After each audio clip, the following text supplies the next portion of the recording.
You're listening to the Wrestling Philosophy Show, where we focus on in-depth interviews with the wrestling community on coaching, perspectives, beliefs, and techniques. For the latest shows, go to WrestlingPhilosophy.com or follow us on Instagram, Twitter, and YouTube by searching Wrestling Philosophy Show.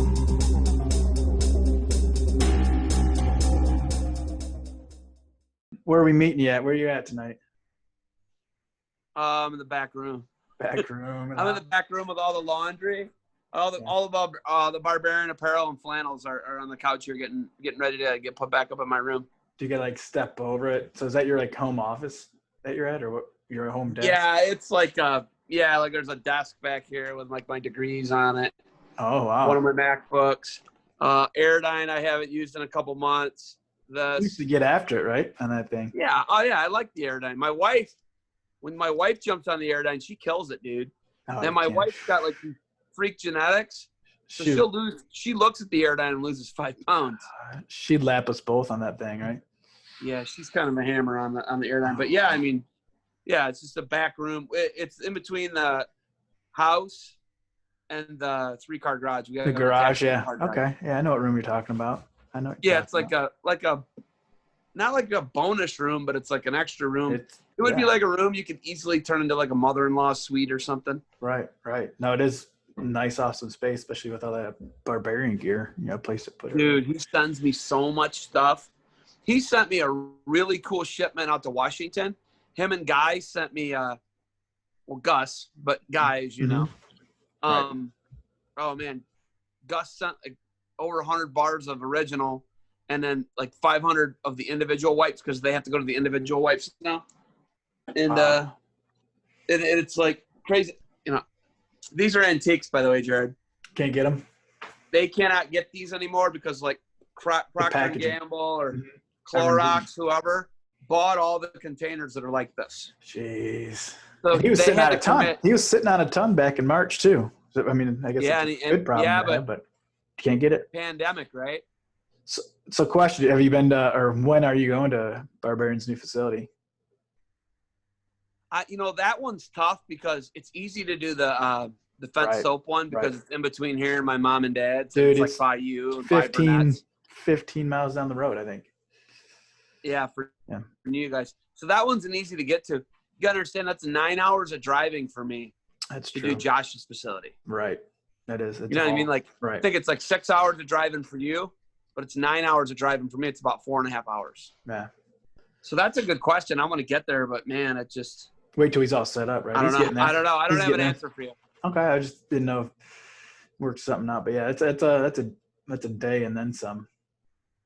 So. Yeah, and that's the thing with that. Whenever you got like a 3+ hour drive, 4-hour drive, right, really cuts into your day. I mean, when it gets to be 6-7 hours of driving, 8 hours of driving, 9 hours of driving, you know how that goes, man. Oh yeah, it adds up. Especially with the little ones, right? So I got to see him this summer. I ran into him this summer. We were both up your way, actually, cross paths. So it was good to see him. But oh yeah, we went and saw him that same weekend that you guys caught up with Josh Saspy. Mm-hmm. You guys caught up to him at the campground in Geneva. Yeah, he got me a cooking with Barbarians, gear. Yeah, we caught up to him at a diner where he gave me some cool neck gaiters. Oh yeah, I wore one of them today. I did see that. I wore a camo gator today. Yeah, I wore one. He made some OEC ones. They were really slick. Yeah. So. And I don't have one. What's going on? I haven't seen you yet. Right. I would like one of those. I'm not kidding. I have one with your name on it. Limited run. But yeah, Sharpie. Yeah. Sharpie. So. Yeah. No, I want to jump on, man. Have a little conversation. Launching this. Show, podcast, whatever you want to call it. Definitely not what you do, not the runner and gunner thing that you do, but talk with coaches and their perspectives and things. But I wanted to talk with you first, and I wanted some feedback or suggestions you have when asking questions that nobody does as good as you. So, we go way back with the Go Ohio. How do you remember that start? And I want to hear how you remember, Go Ohio starting. What going on 11, 12 years ago? Really? Right? Yeah, going on. Yeah, so I did it's crazy because I did the OEC in Athens. Oh, wait. That was Mhm. one of my first coverages. You remember that? Right. I remember. I wasn't there, but I know you interviewed my dad, and I interviewed Ed, yeah, Jeff Ed Jordan, Upker. Jude Roth, Yes. Felipe. I think. Jim Jordan too. Oh, really? Okay. Jim Jordan, Wow. Felipe. Actually, the Stalemates guy, he's thinking about doing some Felipe stuff. So I'm going to give him that match from Oh, cool. Felipe's final. Cool. I had Felipe's shoes. So, I just sent them back to him. He's out west. he's in Vegas. Yeah. Yeah. So what? Yeah. So So what, that was your what first I remember. coverage. That was your first coverage, and then the first video No, we shot was in my. OHSAA was my first coverage that year with Martin. Okay, so Floriani. then the next weekend would have been OAC, right? I think it's something like that. And like, Yeah.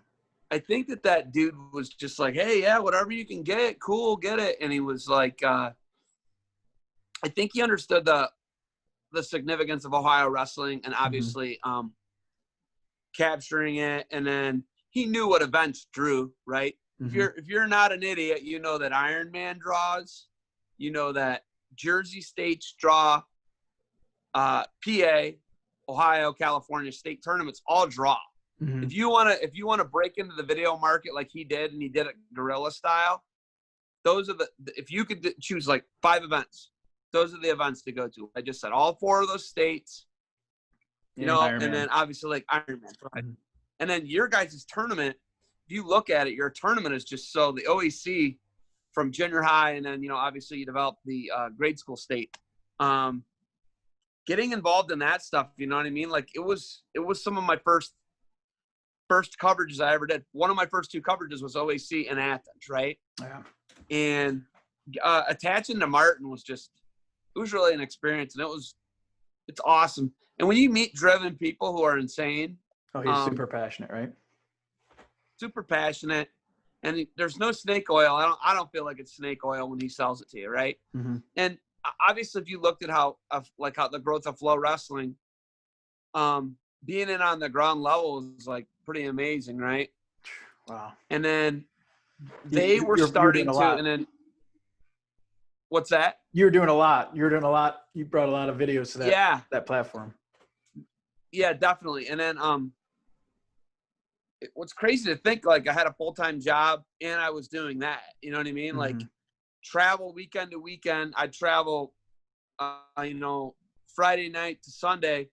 And I was doing that the whole wrestling season.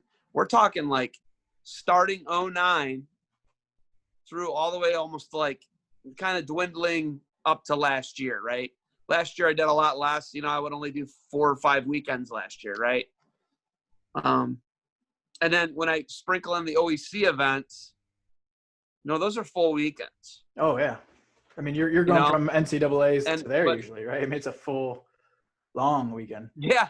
There was a couple times, Jared, I drove it through the night to come be at your event. From St. Louis once, New York City another time. One year you flew into Pittsburgh, drove St. Louis once. Right. Yeah, I did. Yeah, but that one was like, that's kind of trivial, Jared, because I'm already over there. You know what I mean? Yeah, but no, you flew. Well, what was crazy about that Pittsburgh one? You flew into Pittsburgh, I believe, and then you drove for something crazy. I remember you're like, I can't get into Cleveland. I gotta. No, Minneapolis. I was gonna fly into Cleveland and then come do your event. Oh, man. Oklahoma City. I flew back and did your event. If people don't realize, you know, the travel is just insane, and you know, then you wake up Monday and you got to go back and teach. But you know, naming all the videos, learning the different platforms in the video. People think, oh, you know, come shoot my video or come shoot my camp or hey, come on down. It's like they don't realize what all goes into naming it and posting them, and you know, it's wild. You got a gift, obviously. It's wild. Knows that you got a gift. I would say the early days, you know, back to your original question, I remember getting the EWL contracts with Martin. Yeah. They had their own page. And Flow's model was websites, right? Yeah, websites, because they've had this meandering stream of revenue. It went websites, it went Technique Wave, then they got into subs, and subs is still their current situation. But early on, when you and I did 2 seasons of EWL. You were the business end of it. I was the leg end of it, right? And this guy that I teach with, Matt Torelli, his dad had this Subaru car. I remember that. And I remember seeing this little Subaru car, and I was like, hey, I want to buy that when your dad's done with it. Mm-hmm. He's like, really? I was like, yeah, I want that car. So they sold me the Subaru car for like $250. I drove the Subaru car for 2 years. I put 42,000 miles on it, doing Bloomsburg, Lock Haven. In the snow, right? Edinburgh. Snow, ice. I mean, and it didn't have all-wheel drive. Oh. It was a Subaru without all-wheel drive. It was a 1993 Subaru Impreza. Mm. Ian and I took it to Niagara Falls. We did the Brockport thing, and then him and I stayed in Niagara Falls and did a whole Niagara Falls thing. And Ian and I spent a lot of time in that car together. That's what's funny. That's just cool, right? Ian and you I got the spent, memories, like, right? And you have all a ton of video too, right? So you got and then obviously seeing Ian, he's got a new coaching job at Appalachian State. Yeah, that's awesome. It's really cool to draw on those. To draw on those memories is a really cool thing, and I just love talking about it. But the early days, a lot of it was like a double-headed thing where I could go shoot Burnett camp. Ian would be at the Burnett camp. Right. I'd be there working and shooting, gathering content, and plunging the toilets or mopping the mats or whatever Eric and Scotty or Jack were not doing is what I was doing. So I actually worked with those camps a lot, probably through about 2014, 2015. Mm-hmm.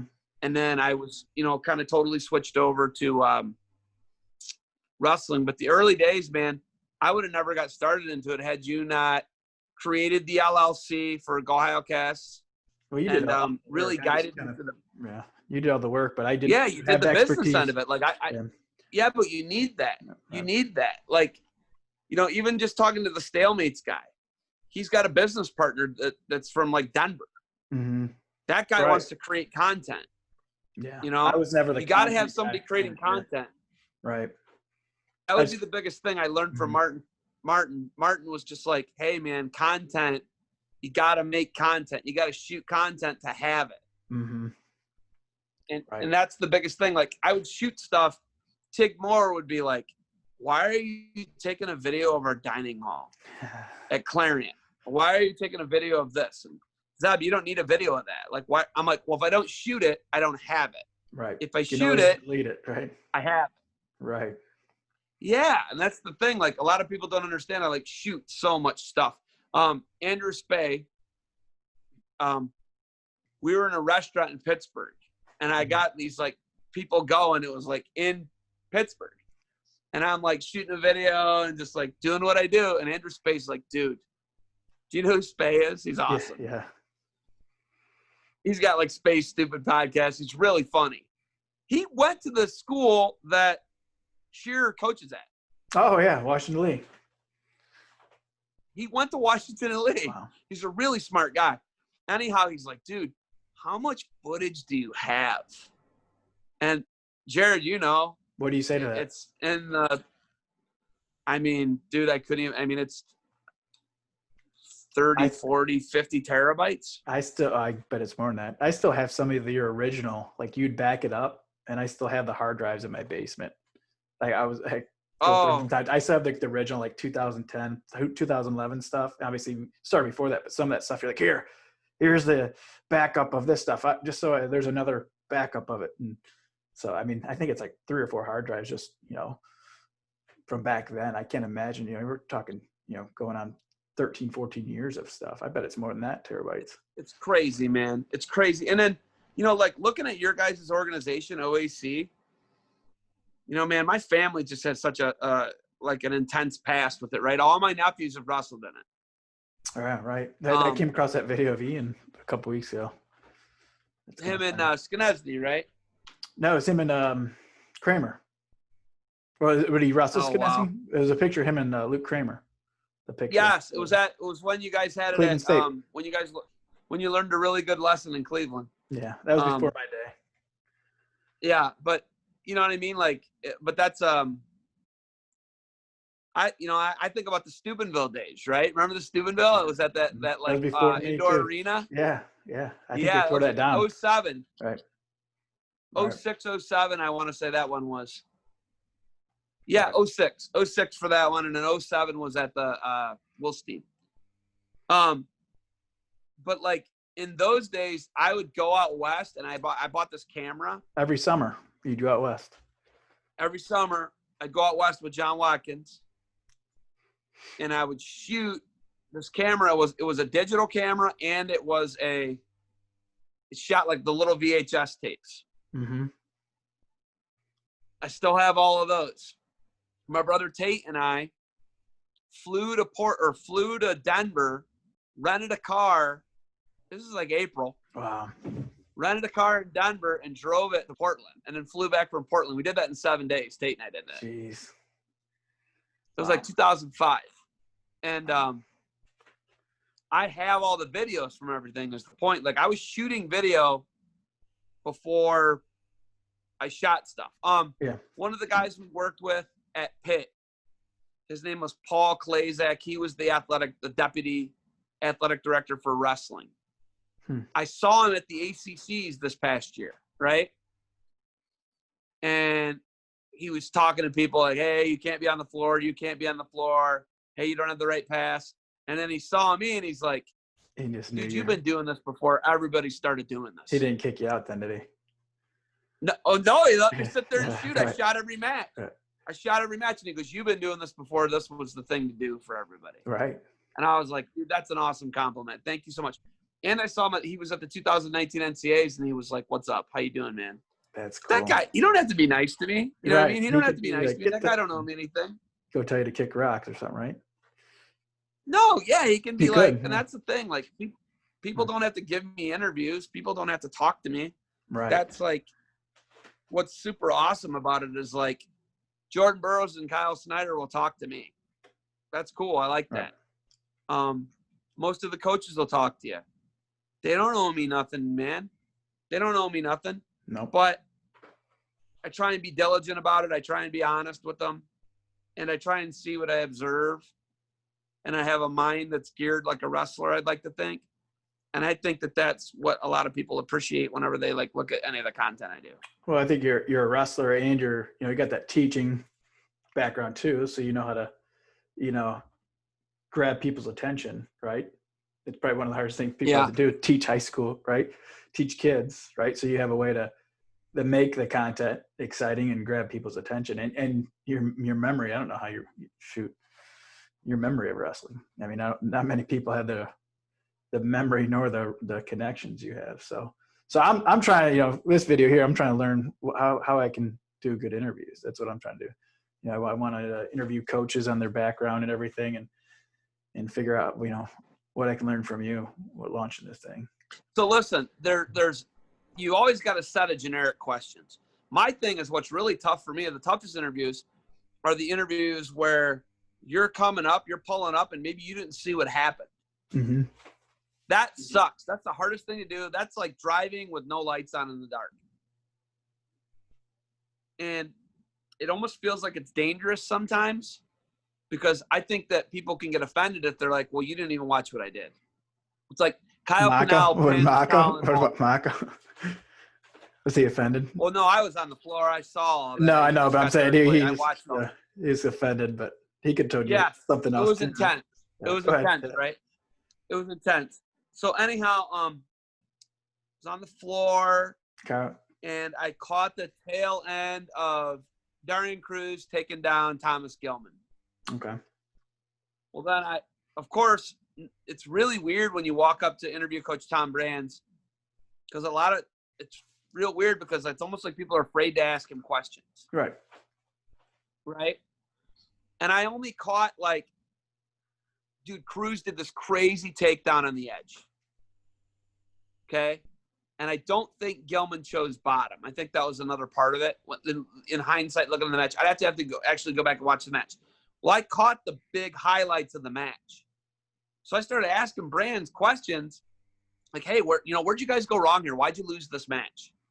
And he felt like, did you even watch the match? Well, I was like, well, yeah, I watched the match. I saw the key stuff. I saw Cruz do a circus takedown on the edge where he got this crazy takedown on Thomas Gilman on the edge.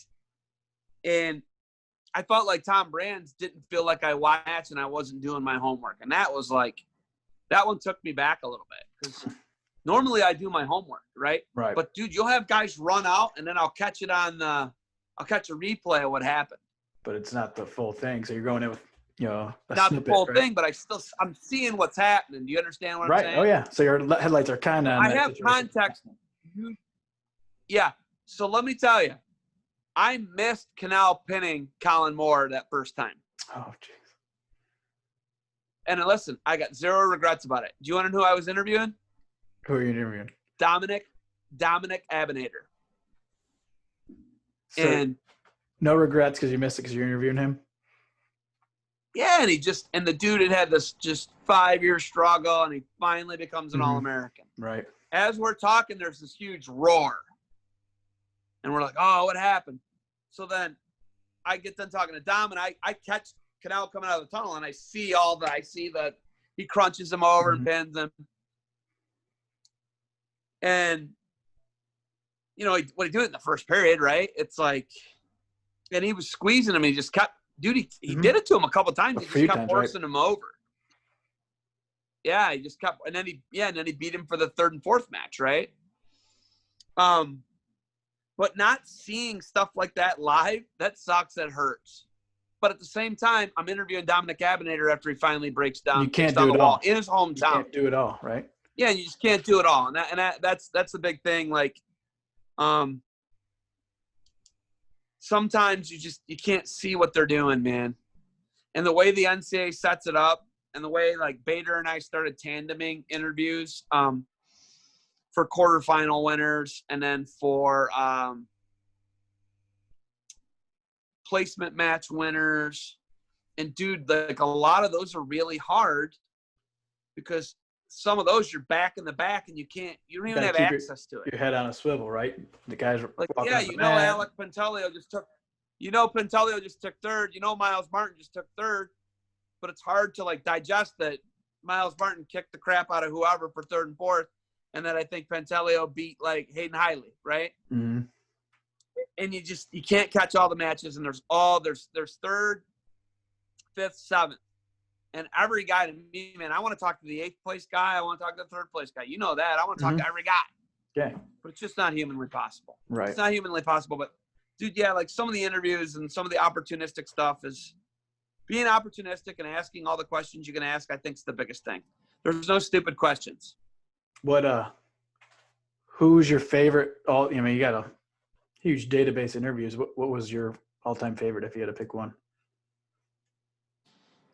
Well, the Neil deGrasse Tyson one's sweet because the guy was just, dude, we chopped it up for half an hour. That guy and I just sat on the street and talked. And then he's like, hey, you going to this thing afterwards? Let's go drink some beer. How many people? It was like something like that, whatever he said. Right. And he was cool. He was a really nice guy. And we talked for like 15 minutes. And he had his son with him. And then I was like, hey, man, can I interview you? I just thought we were talking, right? Yeah. And then I just like, light bulb, right? I'm like, and then the dude loves wrestling. Oh, right. Where you wrestle at Princeton? Super personable guy, super intelligent guy, obviously. Mm-hmm. And then he loves wrestling. And then what was cool is I got him MFing a lot. He was cursing and just shooting the breeze, man. Talking shop, as my dad and brothers would call it. That's crazy. And he was cool. Obviously, the Mako interview is really cool. There's just so many, Jared, that are just like, I can't even. Oh, I was in Paul Ryan's office. I forget who's. No, we were in Paul Ryan's office. Martin, myself, Paul Ryan, Jim Jordan, and Steve Scalise from Louisiana. And I was shooting. And it was like B-roll, right? Right. And we started asking them questions, and they were super cool, and they talked about Jim. And whether you like Jim's politics or not, Jim's a wrestler. I don't care what you say. Right. Jim is a wrestler. Jim will always be a wrestler. And first, Jim Jordan's a nice guy. Whether you like his politics or not, he's a nice guy. I go back to 1986 with Jim Jordan when he recruited my brother Ferd. Mm-hmm. Then they recruited Chad, him and Russ Hodgson.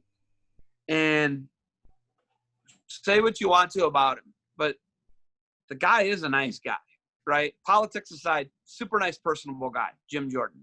Talk to anyone. Nice guy. And he taught me a lot about politics, right?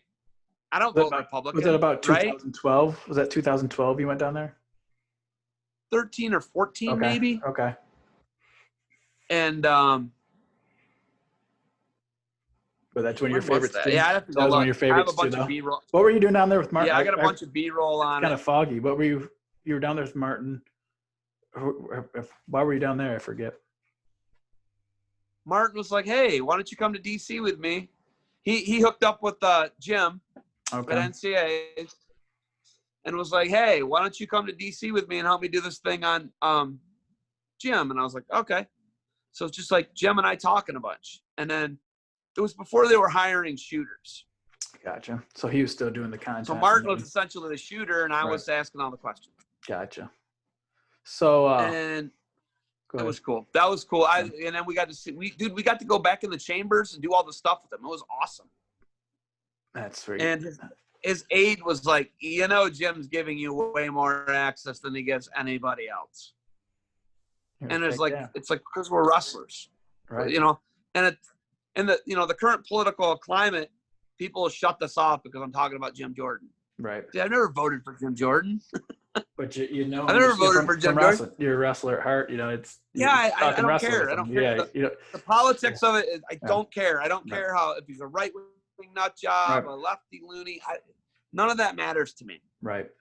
When they're wrestlers, we embrace each other, and it's a small community, Jared. You know that. Oh yeah, 100%. Such a small community.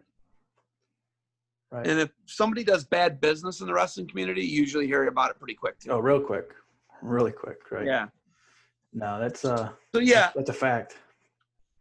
Yeah, so much, man. Like just so much that we've done, and been to Russia, London Olympics. We did. I was going to bring up Russia. That was a huge one. So anyone out there you haven't interviewed in the wrestling world that you want to interview, like you say, I see him, or when I cross paths with him, I want to interview him. Geez. I think Lesnar.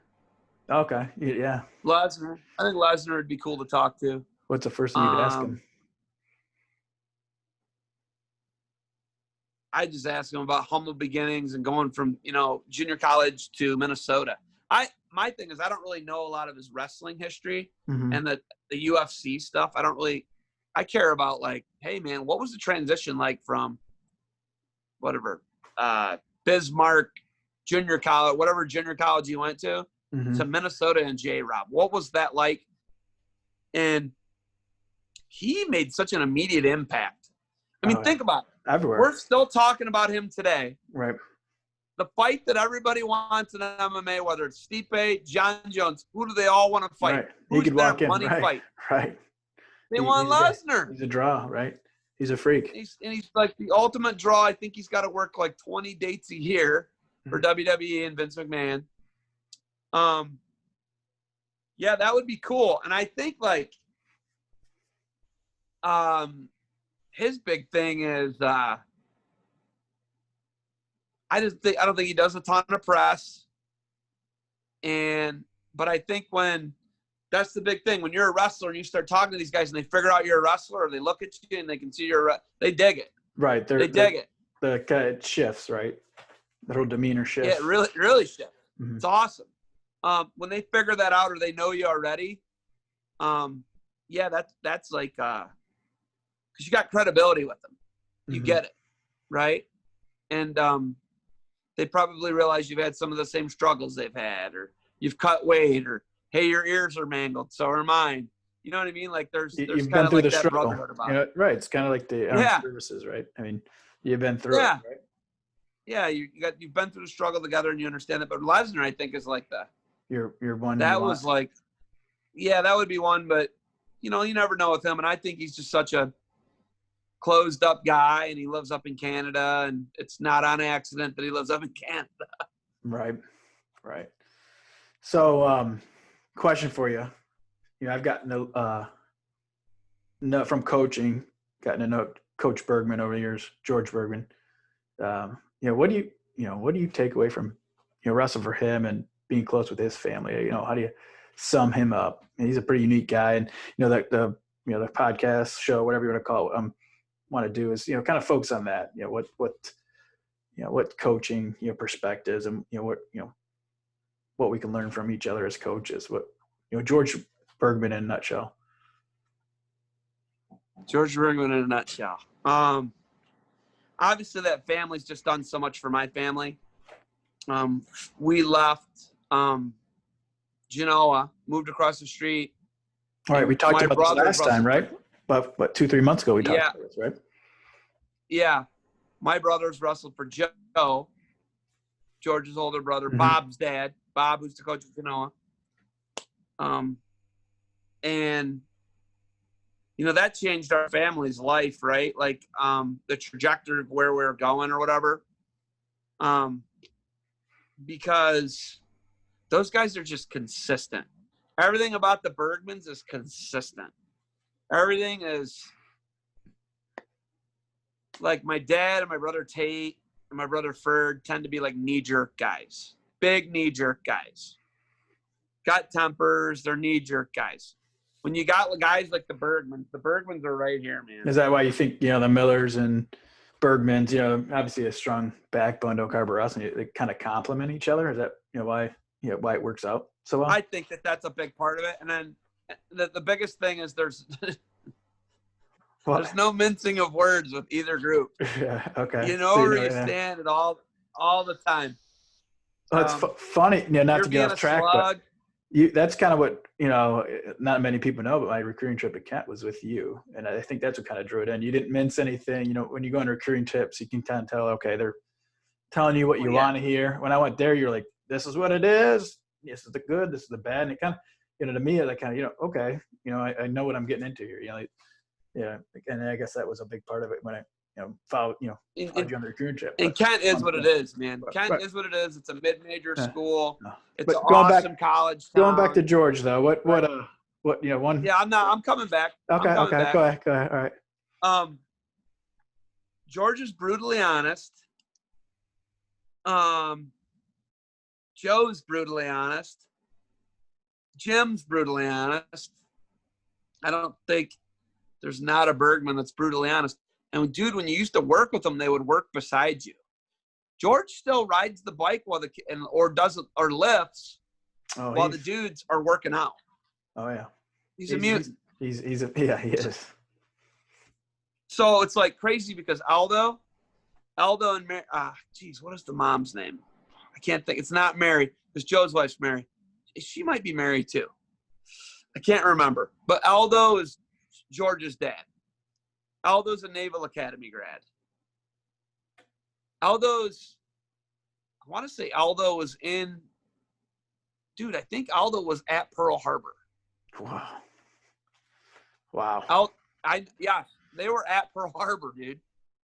Like December 7th, 1941, the Bergmans were there. That's wild. Dude, it's crazy. Yeah, like, so it's just like they got this strong, they're super blue collar, dude. Really blue collar. And, oh, man, I saw George punch Tate in the clavicle one day in our front room in front of my dad. It was the greatest thing ever. He punched him right here, dude. It was awesome. Tate went beat the back, and George mounted him, and it was awesome. Tate didn't deserve it, I'm sure. Oh, no, not at all. He was running his mouth. Then my dad watched George beat Tate up in our front room. It was awesome. I think that – I don't hear that from Tate. He'll totally tell you. I think that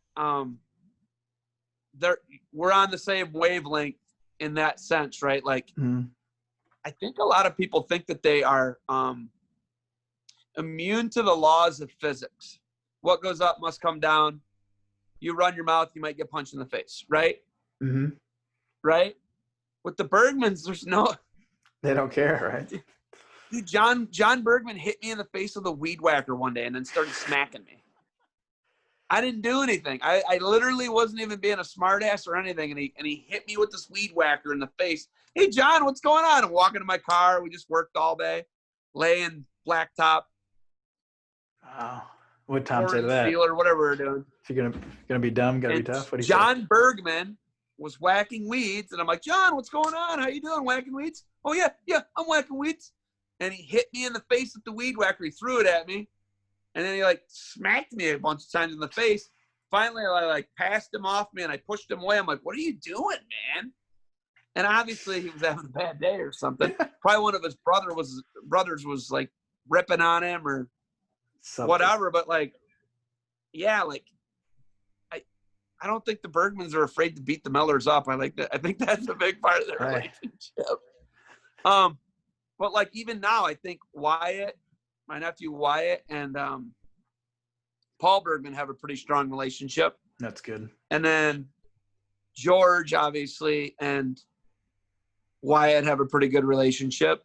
Mm-hmm. I know he thinks highly of Wyatt, obviously, as most people do. Yeah, and then I think that there's a lot of honesty there. I think that they're brutally honest with each other. Our families are like brutally honest with each other. Yeah. And I think that that's a big part of it. And then, you know, Bergmans aren't afraid to beat Millers up. I think that honestly, that's I can't wait to ask a big part of it, man. Hearing some get into it, but like, right. This year at sectionals, I got to hear a bunch of stories, you know, just sitting in the hospitality room at sectionals and just hearing Tate stories and Chad coming in there and Ferd and just telling these stories I never heard. It was a good time. There's always a new story. You know, there's so many that, you know. Yeah. Funny. So. Dude, Tate told me a story today. I can't even like, I can't wrap my brain around it that he's not in prison. He was like 15 or 16 years old, and there was like an 18 or 19-year-old, like a senior that had graduated. And the senior would always like talk trash to Tate. And Tate was like, hey, when I get you alone, it's on. And the guy's like, okay, let's do this. And I remember Tate got this guy, they met up somewhere. Oh, jeez. Tate's like, all right, dude, let's go. And the dude's like, all right, let's do it. And then Tate like double legged the guy, got the guy down and just worked the dude over, swelled the guy's eyes shut. And Tate was like 15 or 16, and that guy was 19. Tate wasn't even an adult. You know what I mean? Like he's not that big of a guy. Juvenile. So you got, you know, Ferd obviously, you know. No, but he's not a big guy. He's the smallest of all of us. Right. Yeah, he's not a big guy. So he beat this guy up. Jeez. Well, I remember the kid's parents came over to our house looking for Tate. Oh. And my dad's like, hey, don't worry, I'll take care of it. I remember he knocked all the windows out of Tate's first car. Oh, jeez. And then they went and tracked Tate down in Oak Harbor. He was riding around flexing. Yeah, beat some guy up. Oh, jeez. And then I think my dad kicked his butt pretty bad. Like, it was really bad, actually. Oh, he broke a rake over his back. I remember that. Beat him with a rake. Oh, goodness, man. That's crazy. But there you go. Yeah, there's a lot of people today. There's so many people today in our society, in our world, who've never had that. That's you true. Know what I mean? Like, right. I mean, you're right. I mean, who takes your first? Go ahead. Your first year at Kent, did Brent Thompson beat you up every day? Quite a bit. You get my point. You right. get what I'm saying, right? Right. Oh yeah, quite a bit. That's life. Like, I think that the adversity of wrestling, it's like a humbling experience to get your ass beat, dude. Right. No, it's like no other sport. That's what I want to talk to you. No, yeah. So it's humbling, and you know, going back to the coaching thing, you see a lot. I don't know, not as much maybe, but you know, some people, you know, they get done with college wrestling, you know, not your top end talent, but you know, your guys come back at the coach or youth level, you know, they kind of get out of it and then they get back in. You know, I know myself, you know, Nate Dougherty, there's some few others, but they kind of, you know, are done. You know, is it that kind of that love-hate thing because it's so humbling, or, you know, what do you think that is?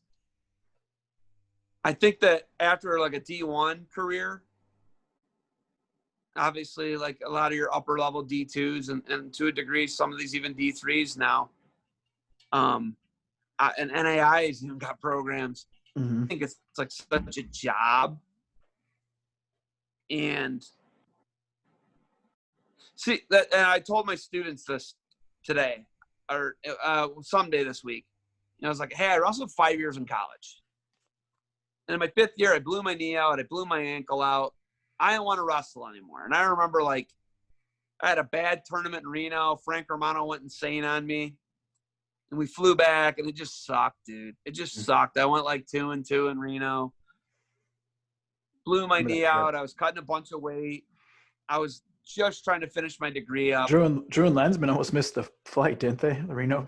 Yeah, and it was just – I remember coming back from Reno, and it was cold. We were in a snow and ice storm, and life's tough, right? Mm-hmm. Life's tough, and you've been at this for, you know, at that point, I'd been at it for 4.5 years in college, and it's just like, man, I don't want to do this anymore, right?